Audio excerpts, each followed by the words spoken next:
মত করে না, যারা ইসলাম করে এরা ইসলাম পালন করে না, মানুষকে শুধু ধোঁকা দেয়।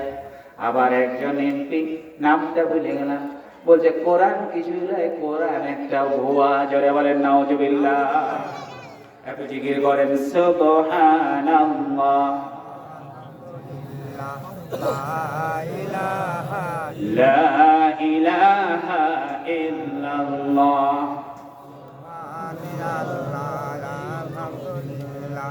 আমার জীবন, বলেন সবাই বলেন, আমার জীবন আমার মরণ, আমার জিন্দেগি, আমার জীবন আমার মরণ, আমার জিন্দেগি, কবুল করো ইয়া ইলাহি আমার বন্দেগি। লা ইলাহা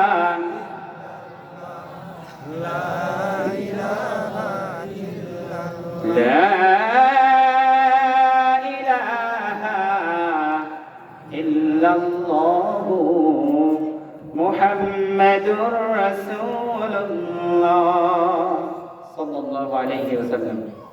সম্মানিত ভাইরা আমার, বাবাজিরা আমার, আল্লাহ তাআলা বলছেন যে গায়ের জ্বালা যতই বাড়ুক, আল্লাহ তাআলা এই দ্বীন ইসলামকে প্রতিষ্ঠিত করবেন এবং রাসূল সাল্লাল্লাহু আলাইহি ওয়াসাল্লামকে পাঠাচ্ছেন, এজন্যই পাঠাচ্ছেন। সেটা কিভাবে? সর্বপ্রথম হচ্ছে সামরিক ও প্রশাসনিক ভাবে প্রতিষ্ঠিত করতে হবে, যেটা রাসূল সাল্লাল্লাহু আলাইহি ওয়াসাল্লাম করেছেন। এবং রাসূল সাল্লাল্লাহু আলাইহি ওয়াসাল্লাম দুনিয়া থেকে যাওয়ার পরেও অনেকদিন এই ইসলাম প্রতিষ্ঠিত ছিল। পরবর্তীতে আবার এই ইসলাম সংসদের মস্তক থেকে দূরে গেছে, আবার আমাদের উপরে দায়িত্ব রাসূল সাল্লাল্লাহু আলাইহি ওয়াসাল্লাম দিয়ে চলে গেছেন। এবং এটা করলে কাফির বেঈমানদের জ্বালা যতই ধরুক, এটাই হচ্ছে এক নাম্বার আল্লাহর কাছে পছন্দনীয় কাজ।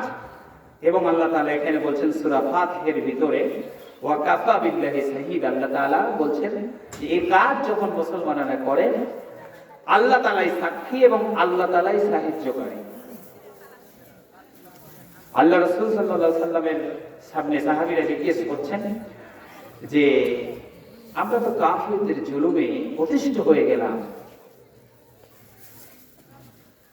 এমন জুলুম কাফির বেঈমানেরা করেছেন মুসলমানদেরকে। প্রথমে এই হাদিসগুলো যদি বলি আর এই হাদিসগুলো যদি পড়ি, চোখের পানি থামবে না। আমরা জানি আল্লাহ নবীর সাহাবী হযরত খাব্বাব রাদিয়াল্লাহু তাআলা আনহু, তিনাকে ওই কাফের বেঈমানরা উত্তপ্ত মরুভূমির ভিতরে শুয়ে দিয়ে, বুকের উপরে পাথর চাপা দিয়ে, পায়ে রশি দিয়ে টান দেয় আর বলে আল্লাহ রাসূলের দাওয়াত দাও, আমি তোমার সাথ মিটিয়ে নাই। অন্য জায়গায় পাওয়া যায় উত্তপ্ত অঙ্গরের ভিতরে উত্তপ্ত আগুন জ্বালিয়ে দিয়ে আগুনের উপরে সময় রেখে এই আগুনগুলো হযরত খুবাইব খাব্বাব রাদিয়াল্লাহু তাআলা আনহুর পিঠের গোশতগুলো, চামড়াগুলো গলে গলে ওই আগুনগুলো নিভেছে। এত কষ্ট তারা দিয়েছে। আল্লাহ রাসূলকে বলেছেন, রাসূল আমাদের নিকট কি বিজয় আসবে না? বিজয় কখন আসবে? মার খেয়ে খেয়ে তো শেষ হয়ে গেলেন। এবার রাসূল বললেন, ও আমার সাহাবীরা, তোমরা বড্ড তাড়াহুড়া করছো। তোমাদের আগে জামানার কিছু সাহাবী, কিছু মানুষদেরকে ওই সময়ের জালেম শাসকরা ধরত আর কবর পর্যন্ত দুনিয়ার ভিতরে জমিনে গর্ত করে গেড়ে দিত। গর্ত করে গেড়ে দেওয়ার পর মাথার উপরে একটা করাত ধরা হতো, আর এই করাত দিয়ে জীবন্ত মানুষটাকে চিরে দুই টুকরো করে দিত। কিন্তু 1 ইঞ্চিও ইসলাম থেকে, ঈমান থেকে দূরে সরাতে পারে নাই। তাদের ঈমান, এত ঈমান, তাদের শক্ত ঈমান, 1 ইঞ্চি তাদেরকে ইসলাম থেকে দূরে সরাতে পারে নাই। তোমরা বড্ড তাড়াহুড়া করছো। আল্লাহ তাআলা এখানে বললেন, যারা দিন বিজয়ের জন্য ময়দানে টিকে থাকবেন, আমি হচ্ছে সাক্ষী। আর 2 নাম্বার হচ্ছে আমি হচ্ছি তাদের জন্য সাহায্যকারী। এবার দেখেন খাব্বাব রাদিয়াল্লাহু তাআলা আনহুকে একদিন হযরত ওমর রাদিয়াল্লাহু তাআলা আনহু জিজ্ঞেস করছেন, ব্যাপার কি, আপনার পিঠের এই গর্তগুলো কিসের গর্ত? কোনোদিন আপনাকে জম্পসা হয়েছিল নাকি, বসন্ত হয়েছিল নাকি? ভাইরা আমার, বাবাজিরা আমার, এখন তো বসন্ত নাই, আগে থেকে কিন্তু বসন্ত মানুষকে হতো, বড় বড় পোষা। অনেকে আমার যুবক বন্ধুরা মনে করবে হুজুর মনে হয় বানিয়ে কথা বলছে, কি বলেন, কথা ঠিক না? আবার দেখবেন আমাদের কত সুখ আল্লাহ তাআলা দিয়েছেন। এই বৃহত্তর মিঠুপুরের ভিতরে একটা কল ছিল কি ছিল না? কি বলেন, কথা ঠিক না? আমি যে কথা বলছিলাম, আল্লাহ নবীর সাহাবীকে হযরত ওমর রাদিয়াল্লাহু তাআলা জিজ্ঞেস করলেন, তোমার জীবনে কি কোনো বড় ধরনের অসুখ হয়েছিল নাকি, ঘা হয়েছিল নাকি? বলছে যে না। তোমার পিঠের গর্তগুলো কিসের? এবার খাব্বাব রাদিয়াল্লাহু তাআলা বললেন, ভাই ওমর, আমাকে অত্যাচারী জালেম সরকারেরা জলজঙ্গলের উপরে রেখে দিয়ে আমার পিঠে রক্ত মাংস চর্বি গলে গলে আগুনগুলো নিভেছিল, আর ওই আগুনের তাপে যে ফুটোগুলো হয়েছিল, এই ফুটোগুলো আজ পর্যন্ত মিশে যায় না। ইসলাম এত দূর নিয়ে আসার জন্য সাহাবীদেরকে কত ত্যাগ স্বীকার করতে হয়েছে।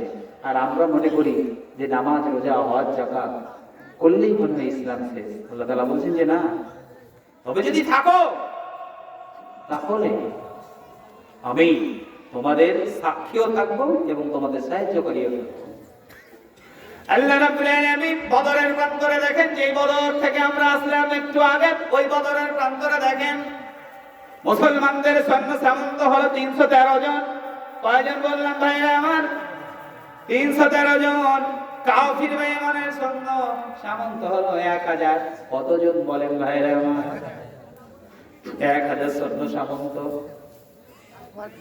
এই দেখেন আল্লাহ তাআলা বলছেন, আমি বদরের প্রান্তরে 1000, মতান্তরে 3000, মতান্তরে 5000 ফেরেশতা নাজিল করি। কতটি ফেরেশতা আল্লাহ তাআলা বলছেন? 5000। এই ফেরেশতা নাজিল করেন আল্লাহ তাআলা দুইটা উদাহরণ দিলেন, দুইটা এক্সাম্পল দিলেন, দুইটা ত্রাস সৃষ্টি করলেন। এক নাম্বার হলো ফেরেশতাগুলো দেখছে কাফির বেঈমানেরা, কে ব্যাপার কি, মুসলমান ছিল 313 জন, কিন্তু দেখে তো মনে হয় আমাদের থেকে অনেক বেশি। কাফিরদের কথা তারা দেখাচ্ছে ফেরেশতা, মুসলমানেরা আল্লাহ ফেরেশতা দেখাচ্ছেন। ভয়ের কারণ নাই, কাফিরের সংখ্যা সীমিত, তোমরা এত বেশি মানুষ, কাফিরদেরকে অনায়াসে শেষ করতে পারবা। আল্লাহ তাআলা বদরের প্রান্তরে শুধু নয়, আল্লাহ তাআলা বলছেন আজ যদি ওই ঈমান বৃদ্ধ হয় তাহলে আমি তোমাদের জন্য কাতারে কাতারে ফেরেশতা নাজিল করব। জোরে বলেন সুবহানাল্লাহ। আমরা জানি 5ই আগস্টের ঘটনা, জালেম সরকার বলেছে গুলি চালাও, মেজর জেনারেল বলছেন একটা গুলি চালাতে সেখানে 5 জন এসে উপস্থিত। আল্লাহ তাআলা ফেরেশতা নাজিল করে মেজরকে দেখাচ্ছেন, যদি বেশি যদি গুলি চালাস তোকে শেষ করা হবে। কি বলেন, কথা ঠিক না? আল্লাহ তাআলা বলছেন যে আজও যদি ওই ঈমান আমাদের তৈরি হয় তাহলে আল্লাহ তাআলা আমাদের জন্য ফেরেশতা নাজিল করবেন, এতে কোনো সন্দেহ নেই। আমি একটা গল্প বলি। সেই সময় আমাদের ইসলামী আন্দোলনের অন্যতম নেতা গোলাম আজম, নাম শুনেছেন অনেকেই। তো ইনার আধ্যাত্মিক শক্তি এতই ছিল, আল্লাহ তাআলার সাথে ওনার আধ্যাত্মিক শক্তি এত বেশি ছিল, বক্তব্যে চলেছে মন্ডপের আওয়াজ পাওয়া যাচ্ছে, যে আমি গল্প করে শেষ করবো কথা।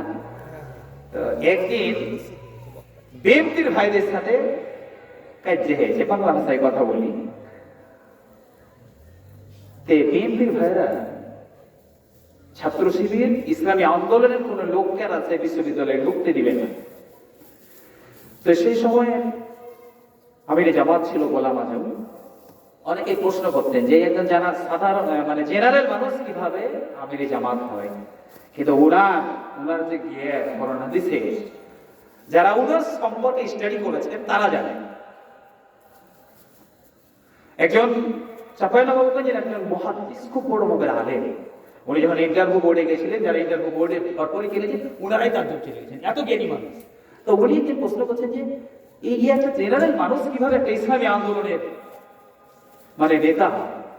একজন ওনাকে বললেন যে আপনি গোলাম আজম আজকে আসবে অমুক মসজিদে খুতবা দিবে, তো আপনি যাইয়া ওনার খুতবাটা একটু শুনবেন। আপনার কেনে আর মনে হয় যে একজন জেনারেল মানুষকে ইসলামী আন্দোলনের নেতা করেছে, তা আপনি শুনবেন। আলোচনা কিন্তু একটা আয়াতে লিখেছে ভাইয়েরা আমার, আমি যেটা বলেছি সেটাই, দ্বিতীয় তৃতীয় আয়াতে যেতে পারবো না ইনশাআল্লাহ। তো উনি চলে গেলেন, কি ওজন করার জন্য চলে গেলেন। আমি এখানে বক্তব্য দিচ্ছি আপনাদের সামনে, খুবই আমি বক্তব্য দিচ্ছি, কিন্তু আর একজন যখন কোরআন হাদিস আলাইছে এখানে বসতে, তাহলে আমি কতখানি জানি আর কতখানি করবো তখন দেখার কথা। কি বলেন, কথা ঠিক না? আপনি মাঠে কাজ করবেন, যারা ওয়াজের সামনে খুবই আপনি ঝাড়ি মারবেন, কিন্তু আপনার মতন জানার লোক যখন যাবেন তখন আপনিও আগ পা পিছ পা করবেন যে না জানি কোনটা অনেক ভুল গিয়েছে। কি কথা ঠিক না? গোলাম আজম বক্তব্য দিচ্ছেন জুমার খুতবায়, উনি নিশ্চুপ শুনছেন। তো উনি শোনার পরে পরবর্তীতে আইসে বলছেন যে আমি মাদ্রাসায় লেখাপড়া করেছি 20 বছর, আর 20 বছর থেকে অধ্যাপনা করছি, কিন্তু উনি যে আরবি গুলো ব্যবহার করেছেন, আরবি শব্দগুলো চয়ন করেছেন, আমি আমার এই 40 বছরের আরবি লিখনি, পড়নি, দাস বেশ করার ভিতরে আমি পাইনি। জোরে বলেন সুবহানাল্লাহ। কি জ্ঞান! একজন মুফতি আব্দুল সাত্তারকে প্রশ্ন করেছেন যে আপনারা এত বড় বড় মুফতি থাকতে একজন জেনারেল মানুষকে কেন আপনারা আমির করেছেন? তো মুফতি আব্দুল সাত্তার বলছেন যে সারা বাংলাদেশের ভিতরে 10টা মুফতি যদি থাকে, কওমি, আলিয়া, হেফাজত, চরমনাই সব দিয়ে মনে করেন, তো 10টা মুফতির ভিতরে আমি আব্দুল সাত্তার একটা যেখানে আমাকে রাখেন, প্রথম দিকে রাখেন আর লাস্টে রাখেন আর মধ্যখানে রাখেন একটা, তাহলে 10টার ভিতরে যদি একটা হয় তাহলে তার সে কিরকম জ্ঞানের মানুষ? আমাদের চাঁপাইনবাবগঞ্জে ওরকম জ্ঞানের মানুষ নাই বললেই চলে মনে করেন সারা বাংলাদেশের ভিতরে।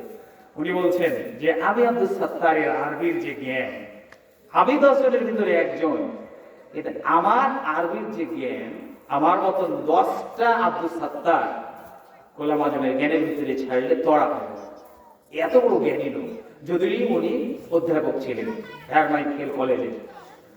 তা আমি যে কথা বলছিলাম, আল্লাহ তাআলা বলছেন যে যুদ্ধের ময়দানে শুধু নয়, ঈমান টিকানোর জন্য, অন্যায়কে প্রতিষ্ঠিত করার, দূরীভূত করার জন্য, ন্যায়কে প্রতিষ্ঠিত করার জন্য ময়দানে যখন টিকে থাকবে ঈমানদারেরা, মুমিনেরা, আল্লাহ তাআলা তখন কি করবে? ফেরেশতা নাযিল করবে, সাহায্যকারী হবে। তো এই গোলাম আজমের কাছে পরামর্শ চাওয়া হলো যে আমরা কি করবো, আমাদেরকে তো বিশ্ববিদ্যালয়ে ঢুকতে দিচ্ছে না। গোলাম আজম বললেন যে তোমাদেরকে একটা কাজ করতে হবে। কি কাজ? 2টা সাদা কাপড় কিনতে হবে সবাইকে, একটা পরবে আর একটা গায়ে দিবে, তোমরা নিশ্চিন্তে চলে যাবে বিশ্ববিদ্যালয়ে, তোমাদেরকে কেউ বাধা দিবে না। গোলাম আজমের কথা অনুযায়ী কাজ, গোলাম আজম জায়নামাজে পড়ে গেলেন আল্লাহর সাথে অত্যাধুনিক ভাবে যোগাযোগ করার জন্য। তিনার ঈমান এত জোরাল ঈমান ছিল, আমরা দেখেছি, যারা দেখেছেন, তিনি মারা যাওয়ার পর তার চেহারাটা মনে হচ্ছে নূরে নূরান্বিত হয়ে গেছে। তো সবাই ঢুকে গেল, ঢুকে যাওয়ার পর পরবর্তীতে প্রশ্ন করা হলো বিএনপির ভাইদেরকে যে কি ব্যাপার, যাদেরকে মাইনে ধরে কাটিয়ে একবারে শেষ করে দিয়েছিল তারা ঢুকে গেল, কিছুই করে না। একজন সাক্ষাৎকারে বলছে যে আমি দুনিয়ায় কোনোদিন এত মানুষ দেখিনি। আল্লাহ তাআলা এখানেও ফেরেশতা নাযিল করেছিলেন। যারা বলেন সুবহানাল্লাহ। আল্লাহ তাআলা বলছেন যে শুধু ময়দানে টিকে থাকতে হবে, আমি ফেরেশতা দিয়ে সহযোগিতা করব, আমি সাথেই আছি। আমরা দেখেছি যত বড় বড় যুদ্ধ হয়েছে ইসলামের পক্ষে, প্রত্যেকটা যুদ্ধেই কিন্তু মুসলমানেরা সংখ্যায় সীমিত। কি বলে কথা ঠিক না? প্রত্যেকটা যুদ্ধেই মুসলমানেরা সীমিত, কাফেররা বিশাল গোষ্ঠী নিয়ে এসেছেন, কিন্তু আল্লাহ তাআলা প্রত্যেকটা জায়গাতেই মুসলমানদেরকে বিজয় দান করেছেন। মানে আল্লাহর ওয়াদা হলো যে মুসলমানরা যখন টিকে থাকবে তখন আমি আমার বান্দাদের সাথেই থাকবো। অনেকেই মনে করি এগুলা মনে হয় সে যুগে হয়েছে, না এখনো হবে। সেই ইমান যদি তৈরি হয় তাহলে এখনো আল্লাহ তাআলা আমাদের জন্য রেডি আছে। আল্লাহ রাব্বুল আলামিন পরের আয়াতে আল্লাহ তাআলা বলেন, পরের আয়াত চলে গেলাম, আল্লাহ তাআলা বলেন ইয়া আইয়ুহাল্লাযীনা আমানু হাল আদুল্লুকুম আলা তিজারাতিন তুনজিকুম মিন আযাবিন আলীম تؤمنون بالله ورسوله وتجاهدون في سبيل الله بأموالكم وأنفسكم ذلكم خير لكم إن كنتم تعلمون একটু কালেমা পড়েন লা ইলাহা